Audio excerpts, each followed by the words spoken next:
way avanti. Prima di avanti.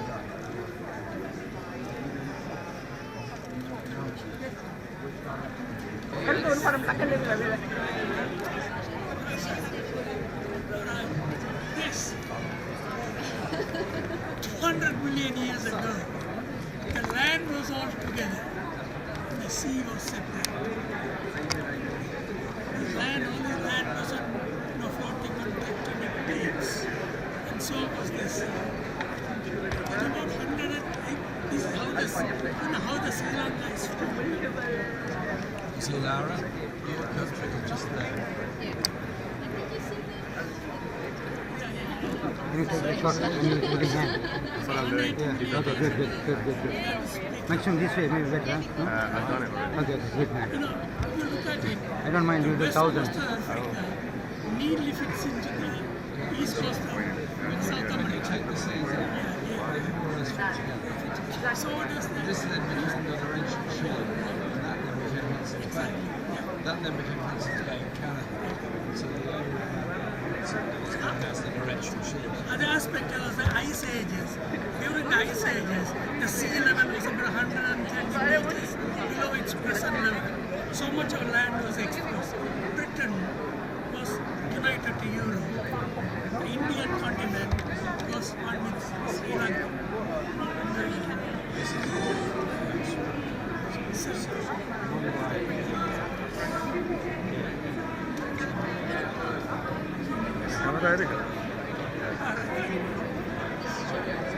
Yeah, because I'm a good That's before Jacob. It's about the same Live level. distance as England is from France.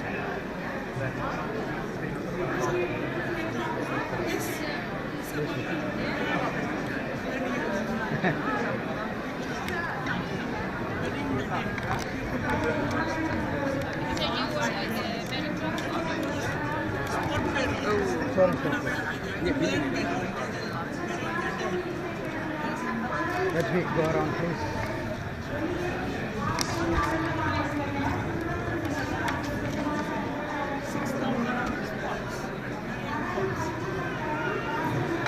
But that would be near Colombo. ये हमको pending है Further up, further up. ये हम लोगों को बोलो Around this belt, you see all the stone implements are dated to 120 years ago. These are clever. That's why.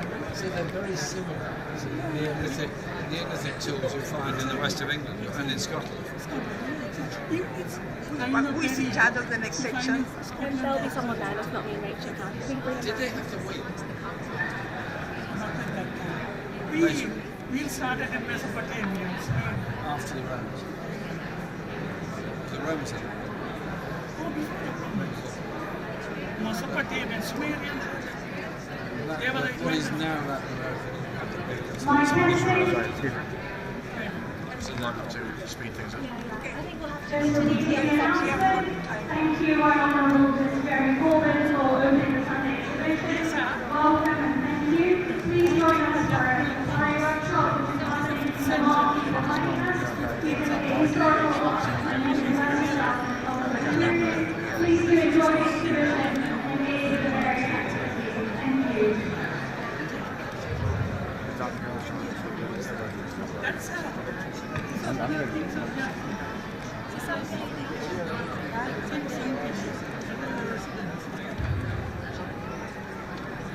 This is Antaramandian. You are defeated by the British. Have to be a bit quicker if it's going to get down. Let's go. Let's go. Not interview, the monument. Explain பண்ணுங்க. Monument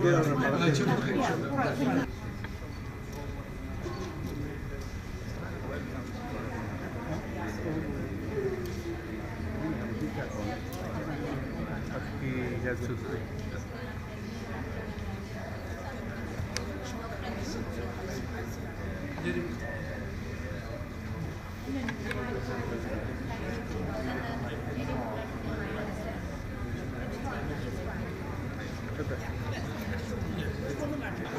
பிரித்தானிய parliament அங்கத்தவர் Jeremy Corbyn Royal Borough of Kingston, Dayalan councillor, and also I was a former mayor a few days ago, and also Sutton councillor.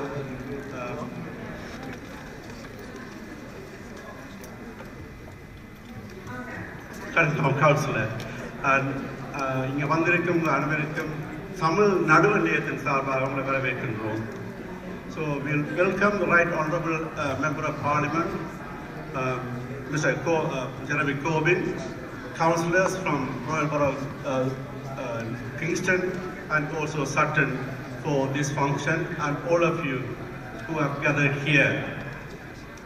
This exhibition is planned as a remembrance of the 10th anniversary of the Mullivaikkal, and it's a brainchild of late Varadha, and he has missed very badly at this particular juncture, and also executed by the second generation of Tamil children with the guidance and help from Rachel and Malcolm Rogers, who are here today.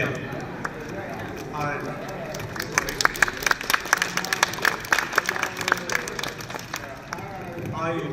I ask you all to stand for a 1-minute silence in memory of the people who lost tragically in the Mullivaikkal, and also for late Varadha. Thank you.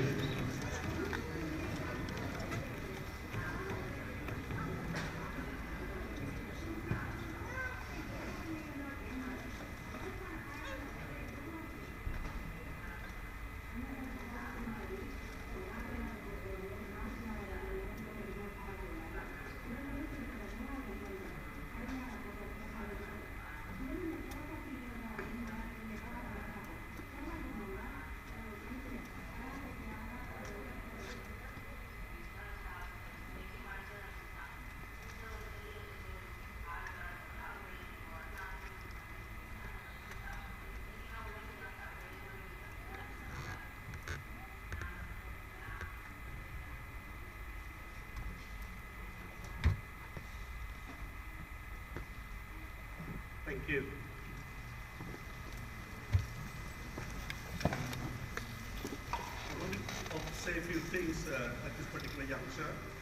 And Jeremy Corbyn doesn't need any information about the Tamil University Centre, about the predicament of the Tamil communities from the time the communal program started against the Tamil communities from '58. So he's well known our struggle and our aspiration for a right to self-determination in our own land. One of the chant has written there, a comment yesterday, our land is our right.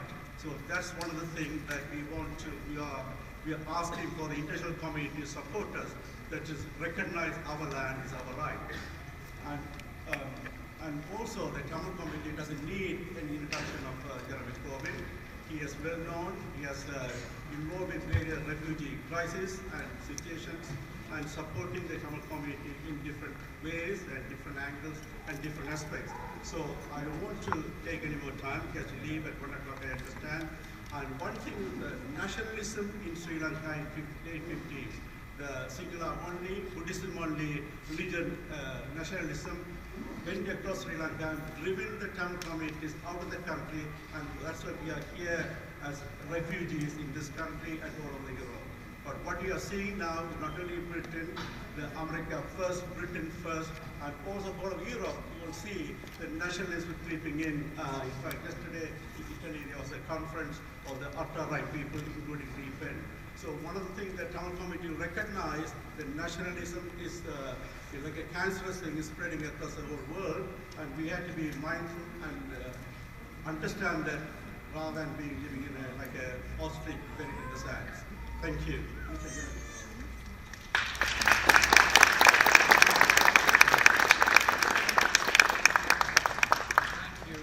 Thank you very much for inviting me here today on what is a sad occasion because of what we're remembering, but also an occasion when the community can come together, and the generation that has been born since the 50s, 60s, 70s, 80s can learn about the history of what the Tamil people have been through in in Sri Lanka. Hopefully we'll learn something more from that. There will be peace in the future. The exhibition is beautifully organised, and the section on the history of the peoples, the civilization that was there, which sadly much of which has been destroyed, but that memory is there, and that understanding that we have to recognise all parts of the world made a contribution to the scientific knowledge that we have. And our children going to school in this country need to understand the scientific advances that we all understand and enjoy came from all parts of the world. Look at the artifacts that were found in the eastern part and in the western part of Sri Lanka, the Paleolithic period, and begin to understand that civilization was not restricted to one part of the world, namely Western Europe. I think it's important that our young people grow up understanding the global nature of history. I want to say particular praise and thank you to the family in the memory of Madatu Baradakuma. I first got to know him in the 1980s, just after I became a Member of Parliament in 1983, when the problems were very, very serious for the Tamil people at that time. And he contacted me and asked for my help and support as a newly elected Member of Parliament over people seeking asylum in Britain. And a small number of MPs got together and did all we could to support people. And I remember a very large demonstration that took place in Hyde Park in, I think, July 1983. Almost the entire Tamil community in Britain was on that demonstration, on that march. Totally unreported by the British media. It was like it didn't happen. And sadly, the number of people who were there who were not part of the Tamil community was very, very small. And I was annoyed and depressed about that, and felt we had to do more work to get the word out of what was actually happening. He worked incredibly hard at this, incredibly hard through the Tamil Information Centre on disseminating news and information, and also helping individual families not to be deported. And in those days there was a very strange system that the Home Office had, and they didn't realise how beneficial this strange system was. It was that if any Member of Parliament raised a concern about any application for asylum that had been rejected, the application had to be held so that further representations could be made by the individual Member of Parliament. And it did not have to be the constituency MP. And so we set up a system in my office in Islington where volunteers came in and we processed a very large number of cases. The newspapers, the Daily Telegraph, helpfully reported that an excessive number of asylum cases had been taken up by a small number of MPs, and they indeed named us as the list of shame. I was proud of it. I wasn't ashamed of it. I was proud of what we were doing. And they then introduced a new system by saying that every case had, if we intervened to ask for a case to be held so it could be properly reviewed, the full representations had to be made within 24 hours. And so we had a system of getting representations together within 24 hours and taken to the Home Office, often in the middle of the night, by a gentleman in my constituency, an Italian man who sadly died since then, and he would take them and wait at the Home Office until they had signed acknowledgement that it had been delivered in time. It was people like that that helped an awful lot of people to gain permanent residence in this country, many of whom I still come across and meet from time to time. But that was what we were doing here, which was of course the right thing to do, but the reality of what was actually happening to the Tamil people was far, far worse. The war that went on, the deaths that occurred, and finally the massacre 10 years ago, which we remember very, very well. And so, in memory of all those people, we have to work for long-term peace, we have to work for recognition, we have to work for the right of all peoples anywhere in the world to their own self-determination, and ensure that the resolution that was taken to the United Nations in 2015, the United Nations Human Rights Council, is fully carried out and observed, that independent observers can visit all places and examine what's going on, and that those that committed human rights abuses are brought to justice. That is what the UN Human Rights Council exists for. I have been involved in a lot of work with the UN Human Rights Council, and before that the Commission, for very many years. I'm pleased it exists. I'm glad there is a world forum that we can take human rights abuses to, but it needs more resources, it needs more power, and it needs not just the power to shame, but the power to intervene where necessary and prosecute where necessary. That is the only international guarantee of human rights for everyone all across the world. And abominable things have also happened, such as the bombings of churches very recently is every bit to be condemned, as is any abuse of anybody for their faith anywhere in the world. We live in dangerous times when mosques are attacked, when temples are attacked, when synagogues are attacked, when churches are attacked, when people's faith is attacked, when people's identity is attacked because of their language, their background, their ethnicity, or their faith. It's very easy to create division and hate in this world. It's very easy to divide people and set one against the other. When you created that desperate vortex of hate, it hasn't fed a child, it hasn't built a school, it hasn't improved anyone's living, it hasn't helped us to protect the precious natural environment and world in which we live. All it's done is created a negative energy and a desperate hate. So as peoples, we have to stand together, whatever our background, whatever our faith, stand together for those fundamental beliefs in the universality of human rights. And looking back on what has happened is not to undermine that, it's to strengthen it. Because if we do not understand what has happened, the brutality that's happened to people, the vile and despicable abuses of human rights that have taken place, then we're not in a position to put it right in the future. So this wonderful event here today, with the exhibition of history, the memory of such wonderful people, is something that I think everyone in this room should be very, very proud of. And those volunteers that have put the exhibition together and given the Tamil community the strength that it has should also be congratulated.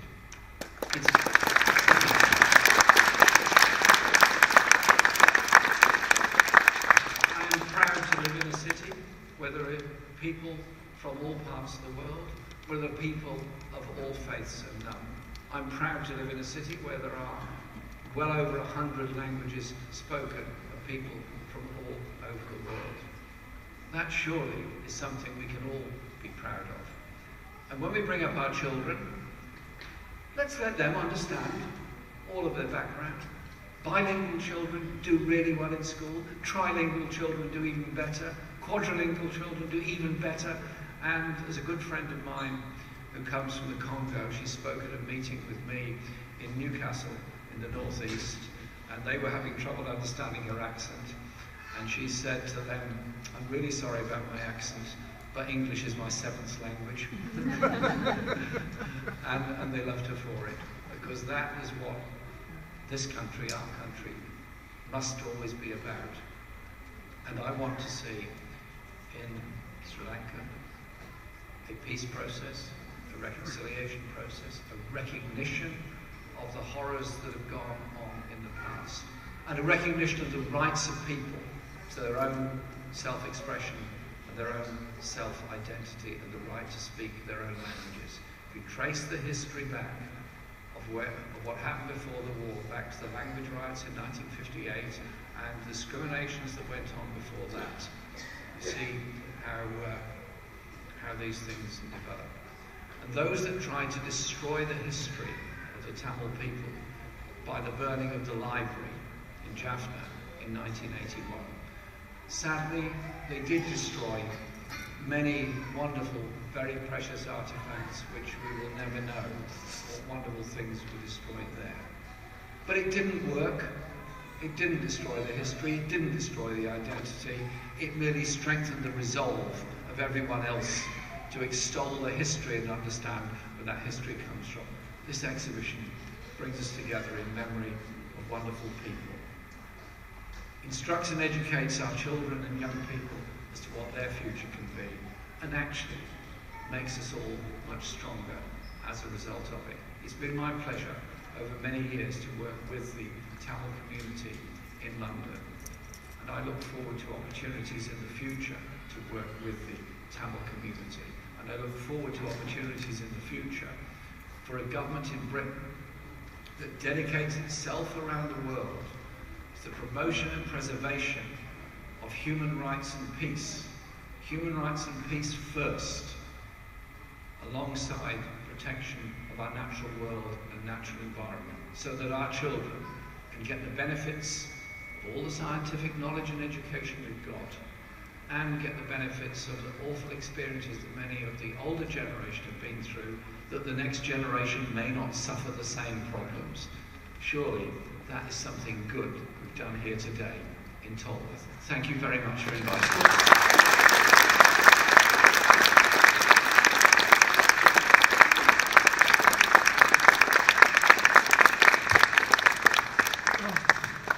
Thank you, Mr. Corbyn, and also thank you for refreshing our own memory about what happened since '83 and burning the library, one of the gravest things that has happened to the Tamil community, burning 90,000 volumes of books in the library in 1981. And I hope that we will see you in number 10 when you come next time. Yeah.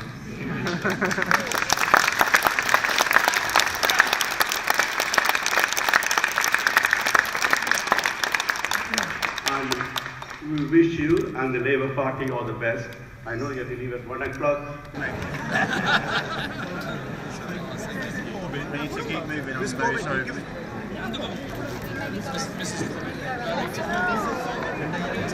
Where's the other guy over here? Excuse me, we need to keep moving. He's behind you. He's behind you. Where's the artist? Bring the artist. Excuse me, sir. Excuse me, sir. Where is the artist?